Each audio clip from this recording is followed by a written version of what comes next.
To you by Ray. Now we may begin. Welcome back to another episode on the Landscaping Podcast, powered by Landscaping Unlimited. As always, you've got your hosts, Zach and Shay, and today we're talking about the cost of doing business. Before we dive into that, if you are enjoying what it is we're putting out, you're digging the videos and the audio that are coming out of these in the podcast, drop a review, go on there, let us know, hit the like, hit the share, reach out with the topics that you've got that you want us to cover, whatever it is. We've got a list on our whiteboard as to what we want to hit, but we also want to hear from you guys. So if that's something that you're interested in doing, go for it. We appreciate it because we don't ask of anything else of you except spread it out. I feel like Andy Frisilla as I say that. Don't be a hoe, share the show. Yeah, arguably one of the greatest catchphrases. It really is. So the cost of doing business, we're going to talk equipment, we're going to talk people, we're going to talk interpersonal relationships. Anybody that is running a business, anybody that is committing to a business, and I word that specifically because you're running a business, I'm committed to this business. When you're into something where it becomes a part of your life, it becomes a part of your identity as to what it is you do. And so when we talk about the cost of doing business, it goes into a lot more than just like what is the operating expenses. It goes into how are you managing your time, which is probably our most precious asset because one, you don't know how much you have, and two, where it goes, that's where you are. And so that's where you're most present, that's what you're dedicating yourself to. So you want to make sure you're dedicating yourself to the right things. And there's a cost of doing business because that becomes another piece of the pie of your time and your energy that you've got to factor in. And so we're going to kind of go into both of those worlds, the tangible side of money, operating, the intangible interpersonal relationships. And it's important to do so because it's all tied together because at the end of the day, it really is all of you. And so Shay, the phone call, we're talking trucks, we're talking equipment. The team is growing and we've got some things going on. And that sort of is what started this conversation. And so going back to you kind of coming into the business or watching your father running the business, how has, is there a mindset or philosophy you guys take to the approach of when is it time to either get something or upgrade or spend the big amount of money because it's not always guaranteed to pay it back? Like, what has been the approach going into this, like the DNA of the business? Or has there been one? Yeah, I mean, every business obviously is going to work their own way with that. It's going to come down to can you make the payment and do you need it? If you don't need it, I mean, certainly sometimes you can make the payment, but if you don't need the truck or you don't need the equipment, then why are you just wasting the money on that, just to have it or to say that, oh, I've got this, I've elevated my business to, this size.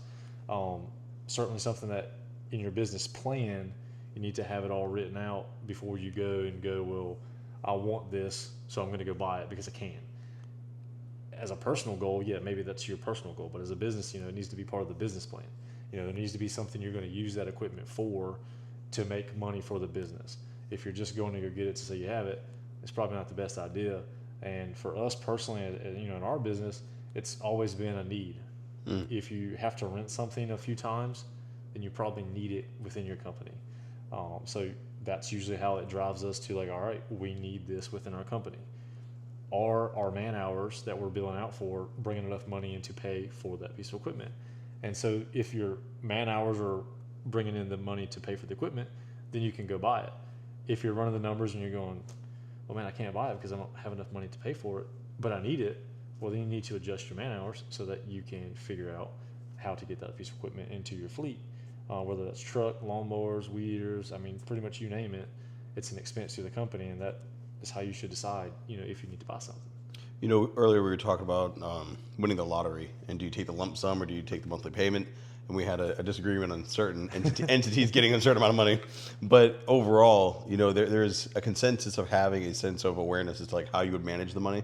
Yeah. And I don't think that's taught at school. No, and so for your understanding of like, all right, if we keep on renting this, ultimately it saves us money by spending more money right now. Buy once, cry once. Yeah. But then long term, you're going to use it and not have to keep renting it, which will cost more. I'm assuming you learned that working. You didn't learn that in school. Well, yeah, I mean, we're going back to all, this podcast is basically brought to you by Landscape Unlimited and all the experiences, which means it's coming from my childhood to right now. And so growing up, I mean, we owned all our own equipment. We've hardly rented stuff, but I spent a lot of time watching my dad repairing a bunch of stuff, older broken down stuff, and it worked great to get us where we were at, but it cost him some time, away from the family because he was repairing equipment so that we could go work the next day. Whereas after we realized it was profitable, it was like, all right, well, let's get rid of that buy something new, I spend less time repairing it and more time enjoying, what it is that I like to do, which is relax and make money and actually work rather than work on the equipment to go to work.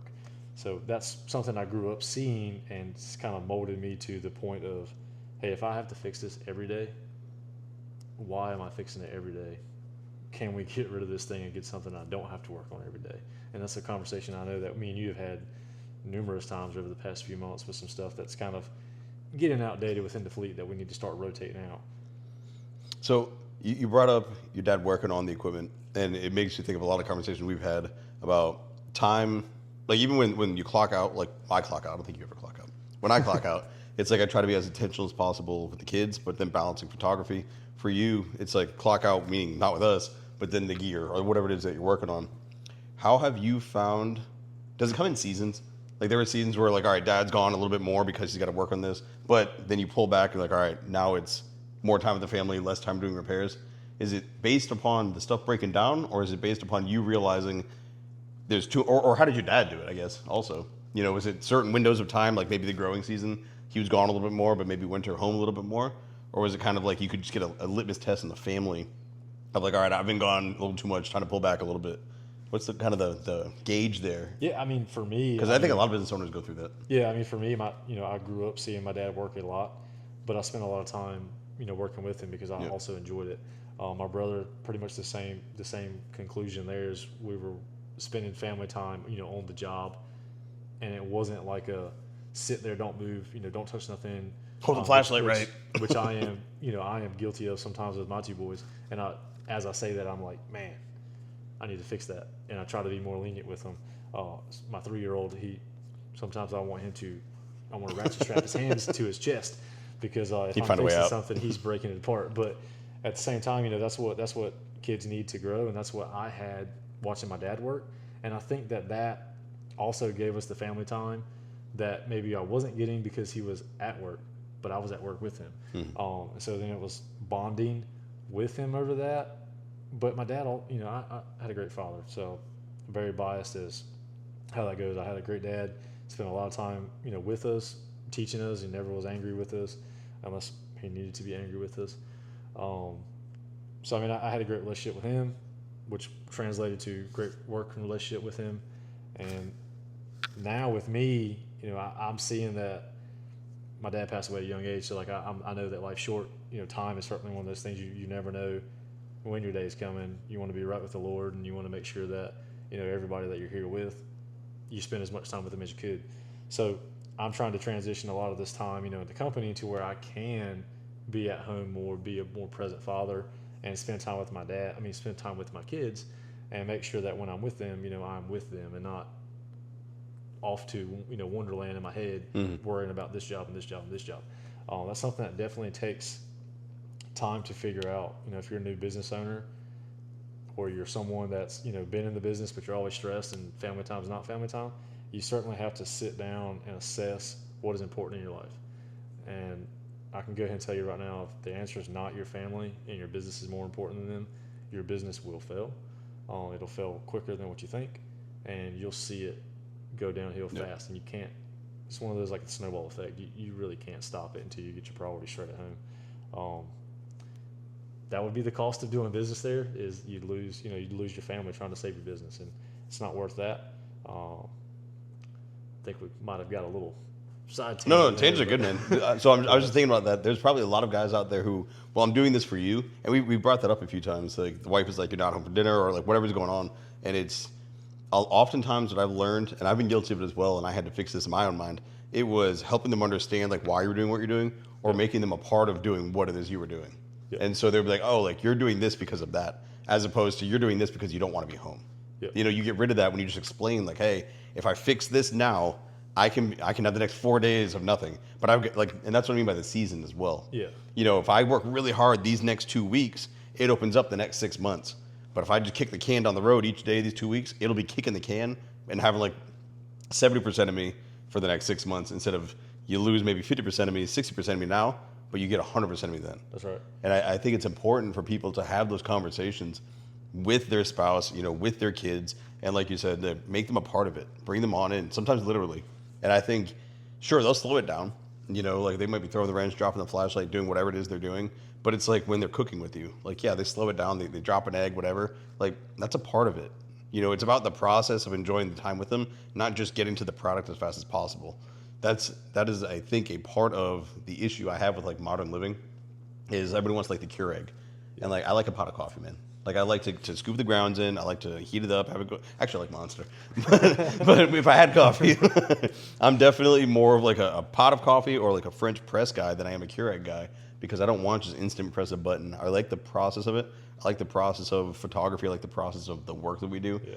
I enjoy the product. I'm not saying that, but I think that mindset translates very well to balancing the relationships. The process of being with the people, being with your kids, even though they're slowing things down. You're less efficient, but you're more connected. And at the end of the day, like you don't ever blur the lines between like, why are you doing what you're doing and why did you start this in the first place? And so like, yeah, it's a tangent, but I think it goes right into the conversation of like, listen, if you're out there and you're doing the thing and you're like, I have a reason for this, well, the people you love most should know exactly what that reason is because you've Yeah. told them and expressed it because this should be a part of your identity and who it is that you are. And so if that's how it is, well, of course, he's doing this because of this, because that's who Zach is, or that's who Shay is, or that's whoever you are. So if you're having issues of conflict, you can reach out if you need to have a way to explain that, because I've had to do it with the military. I had to do it with working a 9 to 5 and then coming home to work another full-time job, online work, and then to try to be involved. Well, I'm doing this with a family. Bro, you weren't with your family the entire time. Yeah, that's right. It's a tough lesson. I've learned it. And so that's kind of why I'm the way I am now.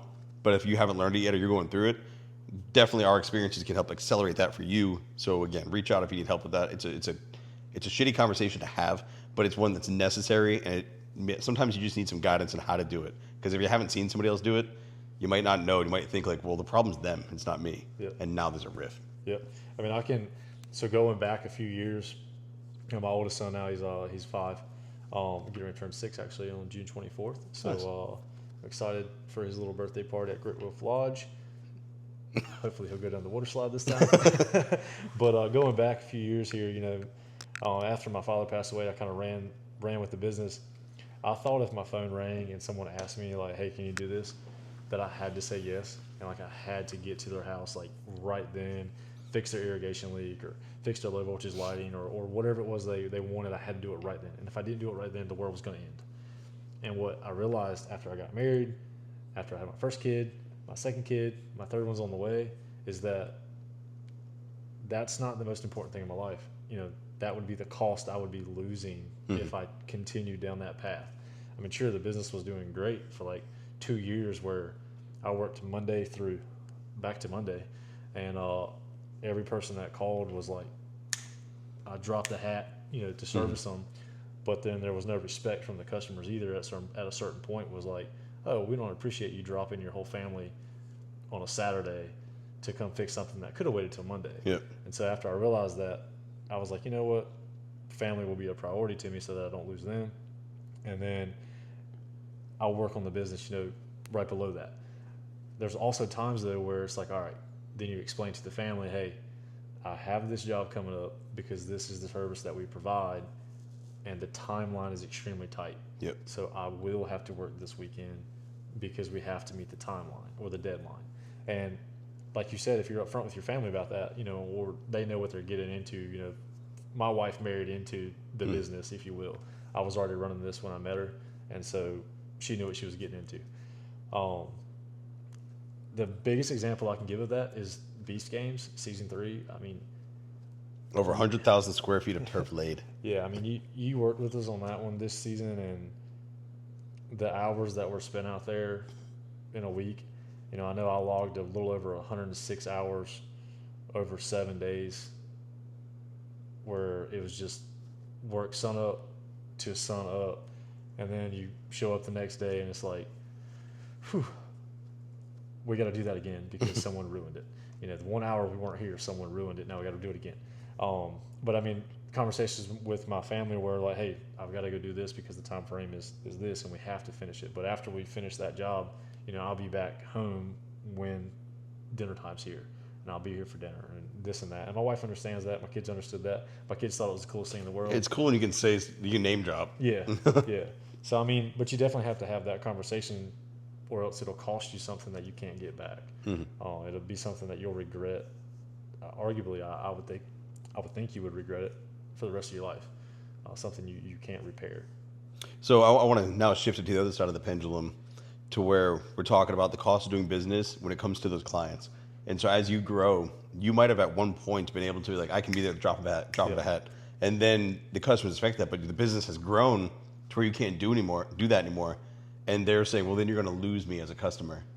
And so you are now going to lose a customer because you've grown. And so how do you balance that? The customers who they expect, when you had this much, they still want that service, but now you've got that much and you can't do that anymore.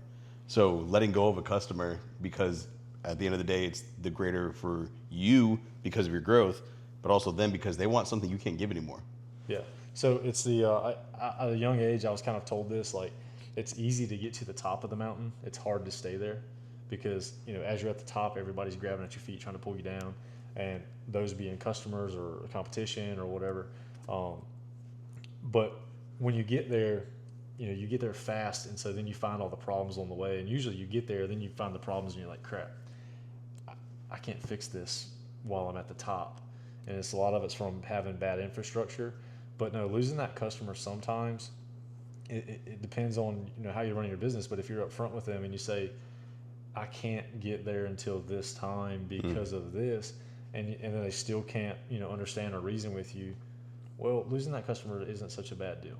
Because as a business, you'll have to look at it as like, all right, is this one customer, if they leave me, is that making or breaking my business? Or is the 6 commercial contracts that I just got, and I've got to build another crew around, going to amplify and be better for the business? Yep. Is it a friendship that I'm trying to save for a business relationship, or is it the business relationship that I need to keep for the business? And it should always be, when you're running the business, I mean, yeah, you want to do everything you can as a person to be as nice and polite and keep everything as cordial. And if you were cordial to that customer that's going to leave you, and you explain to them why you can't be there right away, or why you can't drop, things at the drop of a hat, if they don't understand it, well, it's really their loss, not yours. And if you see it that way, then you'll continue to keep growing, even though you're losing a few customers here and there. Isn't it amazing how much you learn about people when you start to find success or growth? Yeah. And I'm not even going to put it in the sense of like personal growth, where it's maybe you're losing weight, you're getting jacked, like something like that's happening, and it acts as a mirror, and they're like, no, like you're making me feel bad, you should eat the cake. Like they'll try to like sabotage. I'm not even talking about that. When you start to grow and achieve a success where you're just like, your timeline starts to accelerate, it almost upsets them.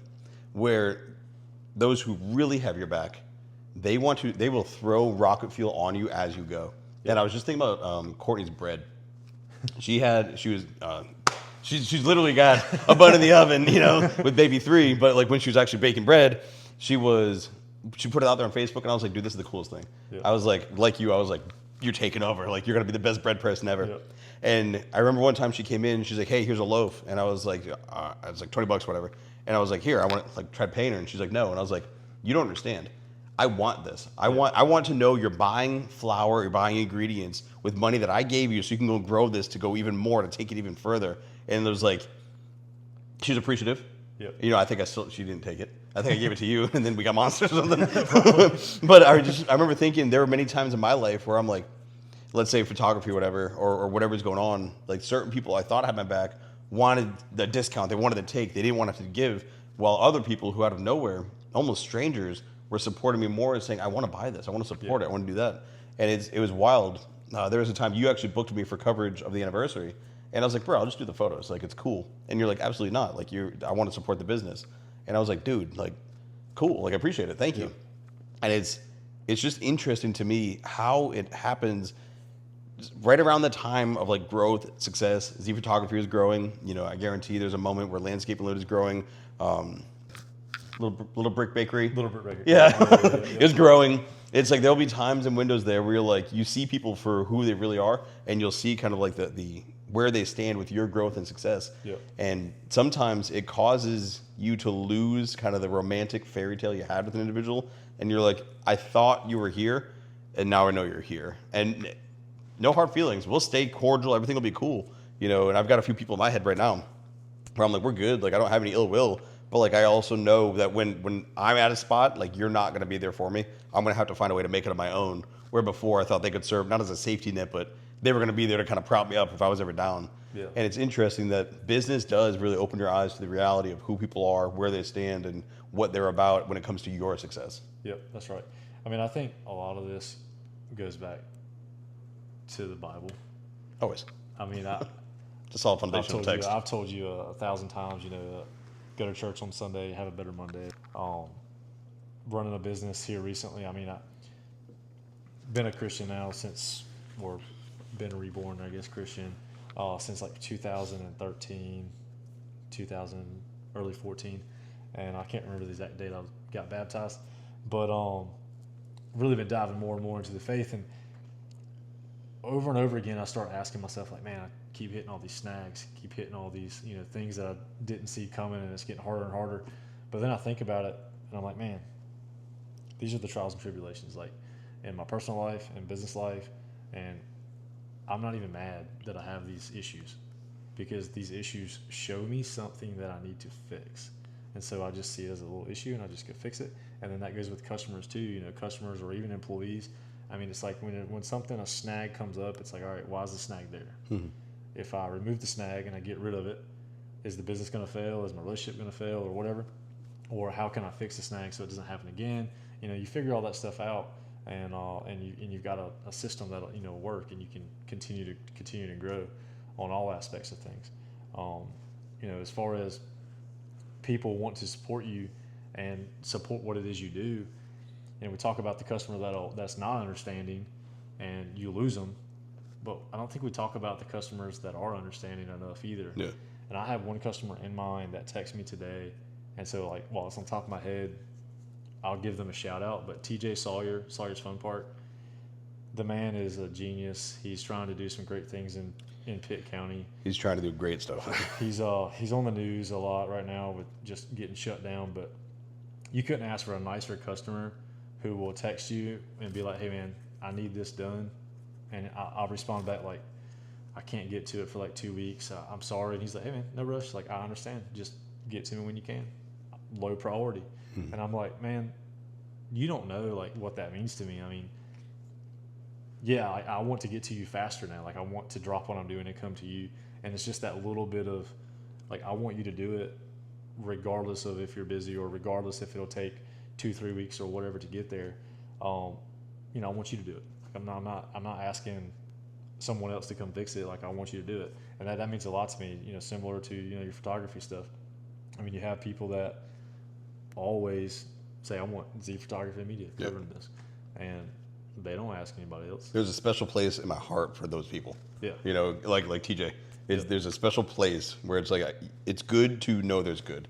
Because that's what you do. And oftentimes it's like, you want others to think like the way you think. Yep. Like, hey, like I want people to genuinely win. It's like, however I can support you to win. I used to buy whatever any student would sell at Northeast. I don't care if it was like a pink bracelet. Like, I'm selling for $1, Coach Zach. Here's a buck, kid. As soon as I got it, I'm like, here you go, other kid. Like, I don't want it. I just want to support you because you've got an entrepreneurial spirit. Like, whoever it is, I want them to go win. And like, I wish other people felt the exact same way. And it's like, you can't let anybody who doesn't do that dim your shine. Yep. Like, you just got to shine brighter. That's right. Like TJ, that's one to make people shine. That dude is trying to do so much, and he's hitting some freaking roadblocks that are ridiculous. Line drawn. Ridiculous, the roadblocks he's hitting, because he's trying to do something amazing. And he is doing something amazing, but trying to do even more. Yep. And it's like, man, the fact that he won't quit, like, I'm like, I love that there are other people like that. Yep, that's right. I mean, he's a light in the dark hole for sure. But to get back to the business side of things, I mean, I'll use his job and his request as an example of the cost of doing business and how it could have gone the other way. He reached out to me. He's got an irrigation system at his house. It's never been used. We've been maintaining his house now for a few years. I didn't know he had an irrigation system. So we didn't know he had it. He didn't know he had it. Found out, hey man, I've got this irrigation system. It doesn't work. Can you send somebody over?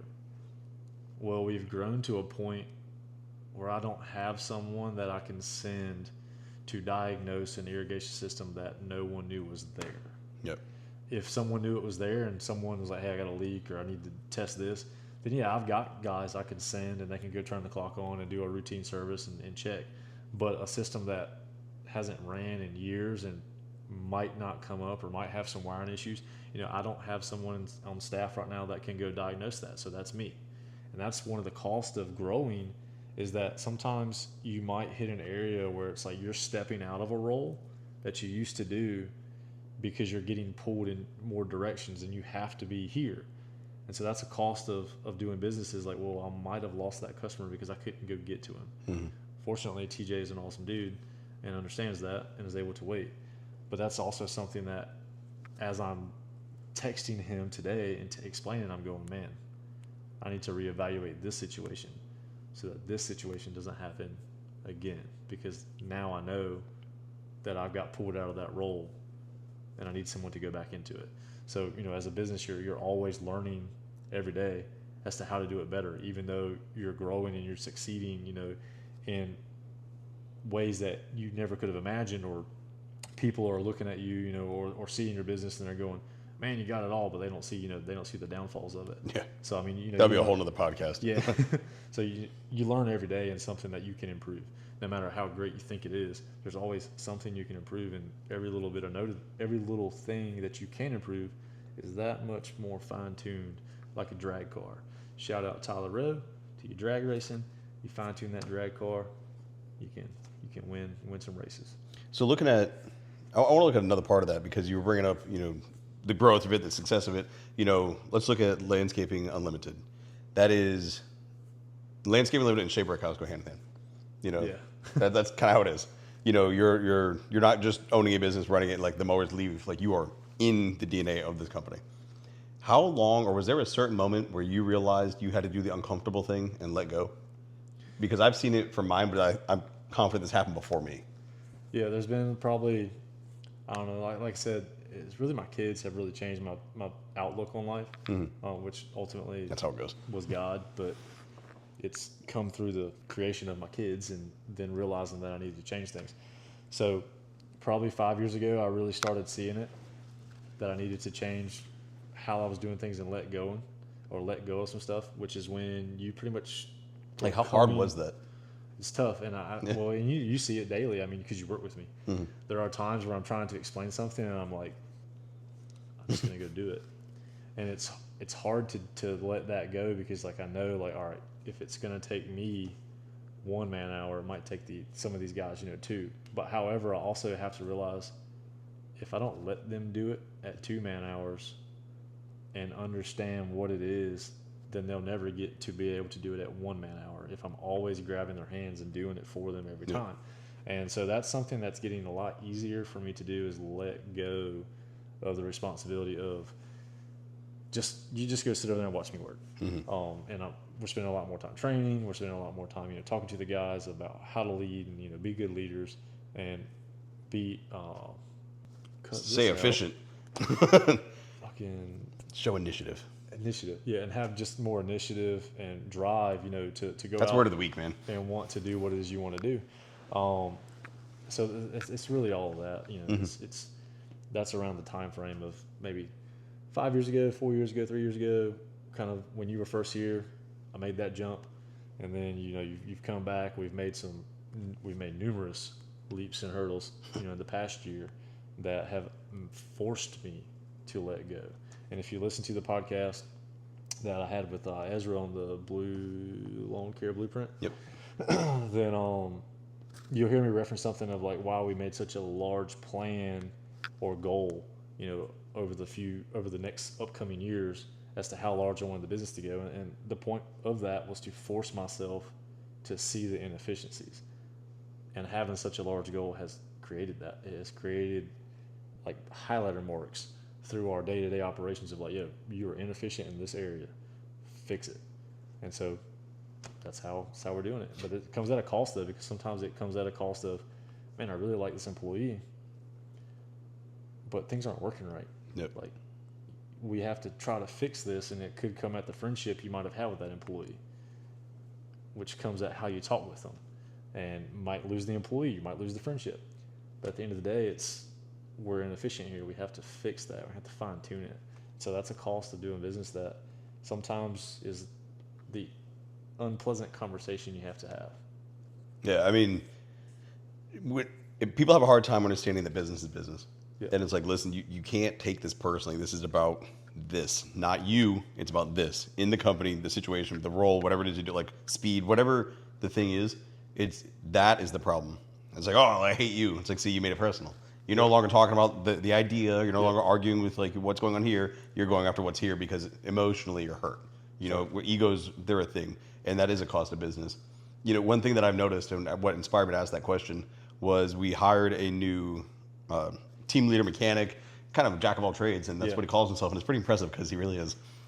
But he was working on the tractor, and he walked away, and I watched. And I was like, I don't know many other people. I don't know if I've ever seen him do that on that level, and it was pretty cool because he did a good job. Yeah. He did a really good job actually, and so looking at that, I was like, that's pretty cool. My world, I've seen it, but it's a little different because we're doing a podcast. Podcasting is my world. I had to teach you how these things flowed and all that. I'm We're like still Will rolling. Ferrell, like Talladega And Nights. so it wasn't so much like you gave me the freedom to go and build and do what I knew how to do. And so therefore it's like I knew what I needed to do, and you couldn't really give me advice. Yep. You could help me like tell me where you wanted to go, but like you couldn't help me be a better podcaster or get the videos ready or all that for social media because that was my world. Yep. And so, but seeing that with him specifically, that is your world, and you let go. Yeah. And you let him do something. And I was like, dude, that's the cost there is like that's an uncomfortable thing to do.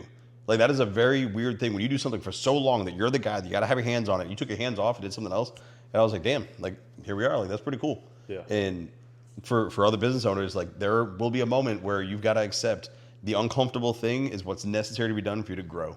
You have to let the people you have hired in positions to do their job without you on them, so you can go and grow the business and work on it and not just in it. And I think that's a huge part that will help people if they can let go, if they can reach that point.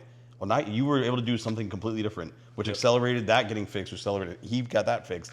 Everything else got itself fixed much faster, which means we could do more. Yep. Yeah, I mean, I'm gonna give him a plug right here. I mean, shout out, Andrew, you've done a phenomenal job 100%. Recently. Like today, I had a conversation with him. I was leaving a job. We were building some buildings and roofers out there, doing some work, and I came back for a few because I'm waiting on him to shoot this podcast. So I came back to shoot this podcast, and I get to go back to work. But I pulled up to Andrew and was checking on him. I mean, if you're in the landscaping industry, you understand equipment breaks, and it breaks a lot. So we end up with a lot of broken equipment, and I always fixed it. But Andrew took initiative, and I told him what I had to have fixed, and I gave him like all the equipment that was broke, which was a lot. And I walked away, and I was like, all right, let's see what he gets done. And when I came back, he was like, yeah, I already did this, this, and this. And by the way, I went ahead and bought this while I was at the auto parts store so that we could work on this next. And then I'm planning on doing this. And I was like, dude, that's like a breath of fresh air. I was like, man. Just hearing that, I'm like, yes. I was like, the fact that you didn't call me to ask me into this is probably the greatest sigh of relief I've ever had, because you took initiative and knew that buying these little parts wasn't going to make or break the company, but it was going to be more efficient and save time down the road, because the P&Ms, the preventative maintenance on all this stuff, was going to be better suited had you had the parts. And I was like, I'm cool with that. Thank you. And I was like, and then bye, I'm leaving. And I was like, you're good, man. Just keep doing what you're doing. And so that's something that is stepping back, and you have somebody that's doing that is great to have. However, on the flip side of that, if you're letting go, you have to make sure that who you're leaving in charge, is capable of doing what it is you're asking them to do. Because if you're letting go to the wrong person, then that will cost you some business. Mm-hmm. And we've ran through that a few times. Usually you figure it out in a day or two. And you need to go ahead and whatever, if it costs you a friendship, it costs you a friendship, but you have to go ahead and cut ties with the business side of things there. And you have to, I'm going to coin this, F and F. So it's feelings and facts. Oh, so I was FAFO. I went somewhere else. Yeah, but I mean, feelings and facts. It's like if it's a fact, it's a fact. If the fact hurts your feelings, then it's like, I'm sorry, it's still a fact. We have to address it, and you just have to separate that. I feel like I do a decent job of separating that. Maybe I used not to 6-7 years ago. 6, 7, yeah. Just keep going. I've got 2 teens, man. What do you want from me? But I think as a business, if you can separate feelings and facts and you can get your team to separate feelings and facts, that is like getting a pay raise because things run smoother. If everyone emotionally can disconnect and worked off facts and like, hey, this has to get done and it has to be done this way because of this, and you can separate the feelings from it, you are efficient. It's hard to do because human. Yeah, I mean, you got to find the right people. Yeah. You find the right people, they're going to accelerate the thing because all of a sudden, the people who are able to do that start to increase in size, and the people who don't, they're going to be matched and then overpowered. And so the cost of that is like the effort it takes to go out and find those people. We spent a lot of time finding the right candidates. We spent a lot of time creating the right ads, putting the right content out there. I mean, we've had people come out, like I found you through social media. I saw that like all that, the amount of time it takes to go and grab a camera, you think you just point and click or you just hit play, record. There's so much time that goes into this. So what's the return? Well, the return is when people start to see that like, oh, these people invest in the company. They want high quality things. Like if you're going to do the thing, you do the thing all the way. And when you start doing something all the way, people start to see that's the type of company you are. And then those people are attracted to it, like a light, like a moth to light. Yeah. And like, it's cool to have a candidate like this who came across through word of mouth. It's like, oh, I heard of those guys. I heard they're a good crew to work with. Well, it took a lot of work to get to the point where people are like, that's a place that's good to work with. That's intentional effort by you. It's intentional effort by all the guys that have come in, myself included, to be like, all right, this is our standard. This is where we operate. We don't cut corners. We do it the right way, even though it's going to be the harder way. We just get it done for our client because that's what they deserve. And people start to notice that, and they want to be a part of that. And so it goes up. And the cost of that, great candidates with great experience, they cost more. Yep. The equipment, the higher quality equipment that you want, it costs more. But it's going to get things done right. And so again, back to the whole cry once or buy once, cry once methodology. It's like the camera, that thing was expensive, but I knew to get what I wanted, I had to get it. And the camera has then returned 10x, much more than that actually.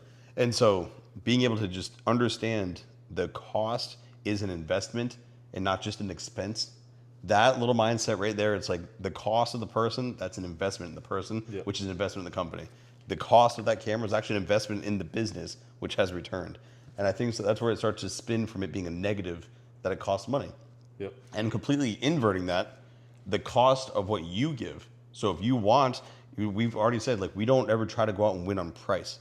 For photography, I do not win on price. I win on giving you the absolute best experience you can possibly get. We give the absolute best landscaping, hardscaping, whatever it is we're doing, we give the absolute best of it. And that's what we're offering you.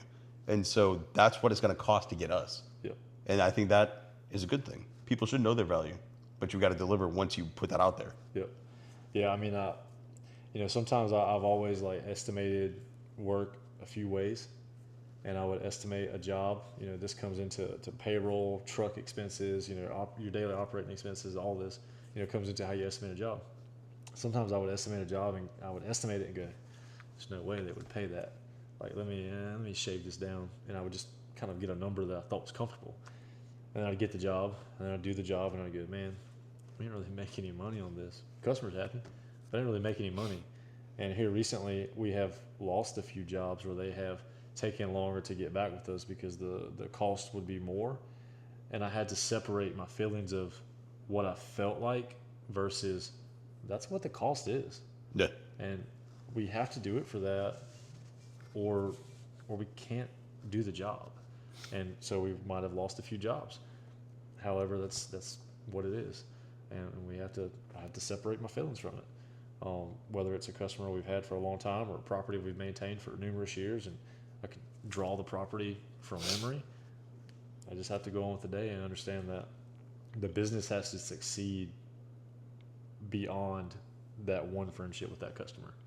And it's hard to do sometimes, especially when you wear your heart on your sleeve. Mm-hmm. I'm a pretty emotional guy, so I mean sometimes like I do wear my feelings on my sleeve sometime, and have to realize just focus on this, deal with it. I think that's a pretty well-rounded discussion on the cost of doing it, because there is literally the expense and the people. Yeah. So to bring this back to like a final closing statement, I did have one more question for you. When you're looking at this, or you got the business owner who's trying to do everything, he's trying to get locked in, the numbers aren't making sense, he's stressed out, he's not sure about is he pricing it wrong, he's not sure he's got the wrong people.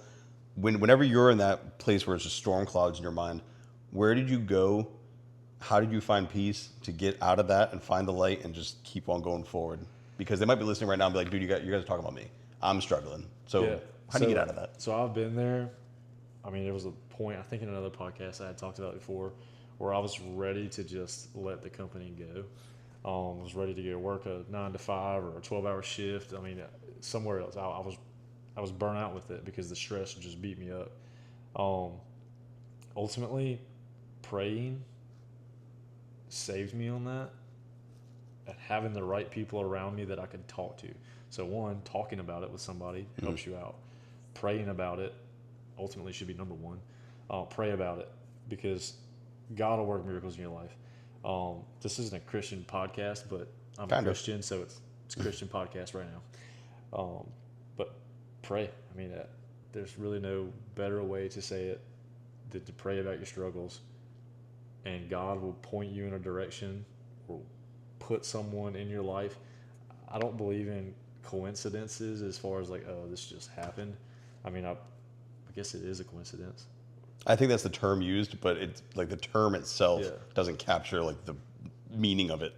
I mean, but I don't believe. I mean, I believe people are put in your life for certain reasons, and I can just about go down a timeline of every person I met that put me in a different direction, whether I knew it at that point, but I can look back and go, had I not met this person and done this, I would not have done this, which put me where I am today. Mm-hmm. And I can do that to a T with just about every friend, past relationship, adult customer I've met, what they've said to me. I mean, you've heard me before. My memory of conversations are like, it's wild.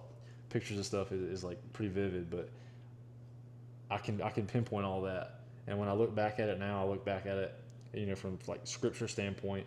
And then when I open my Bible randomly and I read a scripture and it directly applies to what I went through the past 2 weeks, that has happened quite a few times. And I'll take pictures of it with my phone, and like of the scripture when I open the Bible, and I've talked to you about it when I come back to work, and I'm like, man, I can't make this up. Like, I did not pick, I want to read this scripture. I opened the Bible, I read, and I was like, wow, knife to the heart. Like, as far as like, this is what you need to read today. So pray. If you're stressed out in your business or your family or whatever it is, pray about it and talk about it with someone else. It's a congregation of church, family members. Talk about it, and you'll realize that they may have a few words that will change your life. You did that to me. You were that in my life when I was ready to get rid of this business. I think I told you briefly about it before, but you came aboard the company when I was ready to let things go. You came right after that. I'm glad you didn't. And then it changed it's been a good time. The whole course of the company and where we're going now. So don't be afraid to talk about it, because you never know what one conversation might change, and definitely pray about it. And also don't think that there's something wrong with you, because that's the price you are paying. Like, heavy's the head that wears the crown. As you were talking, I realized it's also like, this is what you're doing. You wanted to build something great. Dude, it's stressful. It's normal to feel those feelings. You're trying to do something greater than just be comfortable. You're trying to build something great. And with that comes pressure. People, like I said, it could be a whole other podcast. People don't see the sleepless nights. They don't see the stress. They don't see you questioning your entire life and how you're ruining it for the people you love most. Like, they don't ever see inside of there. But you do, and you've got to make it out. And I can definitely tell you, like, once you just kind of embrace that, and you're like, yeah, this is wild. Like, this is heavy. I got it. Like, I'm built for this. I actually built the weight that I put on me. And so when you realize it, like, you can't get mad at God for giving you a full plate when you said you wanted to eat. Yep. There's a student athlete and just family friend. His name's Zachary Woods. Great human being. But that's kind of like his mantra. He's like, I'm hungry. Like, I want God to feed me. And like, yeah, the plate's full. There's a lot, but I've got it. I asked to eat, and here it is. Eat. And so, yeah, it's a lot on you, but you asked for that. And so embrace it. Even when it's horrible negativity that's going through your head, like, embrace that too. Because when you come out on the other side, like, I look back on it with like, that couldn't break me. Like, it tried, and a lot of other people would have quit. I made it through. And that's why, like, year after year, weight after weight, stress after stress, there's fewer and fewer peers that I can relate to, because I'm like, you wouldn't understand me. Like, you stopped at that point, and I didn't. I kept going. And so now I look around, I'm like, it's only like the obsessed and like extreme that I can kind of tap my mind into, because I'm like, that's how I see it. Like, if you have an ambition or a goal, like, nothing can stop you from getting to that, like literally. And that's extremely unique to business owners, because every business owner that I know is in some form or fashion had plenty of opportunities where they should have quit and just didn't, because they're like, nah, I can get through it. And now they're like, oh, I love what I do. Now you made it through the moment that you might possibly be in right now, which is that kind of crazy storm headspace. So give yourself a little bit of credit. You're there because you're climbing up a mountain and there's just a storm on it right now. Keep on going. You'll come past it and you'll be higher up. You can see more. It's awesome. Yeah, I think for the lawn care industry, that yin and yang of like, I made it and I'm ready to sell the business is hourly. You spin a coin and every time you see heads or tails, like that's how you feel. Love it, hate it, love it, hate it, love it, hate it. That's right. But it's a great industry to be in. That's why we talk about it so much, why we talk about the stresses, the struggles, all of it, because the industry is alive and well. It's growing. As long as there's houses being built, commercial buildings being built, parking lots being paved, landscaping is needed. Yep. Nothing beautifies a property more than the landscape. You can make the prettiest foyer and entrance way to your home, but that's not the first thing someone sees when they pull in the driveway, because they haven't made it in the house yet. So the landscaping is the first thing someone sees. And I'm excited to hopefully lock down some time with some realtors and get them on here as a guest. It's on so the board. We can really get these things down. But I think that's pretty much the end of this podcast. Yep. And let Zach close it out. Thank you guys for tuning in to another episode. It's been a good one. I'm glad I got to sit down and have a conversation with Shay. We will talk about a blooper podcast we recorded on the next one. So stay tuned. We'll talk to you guys then.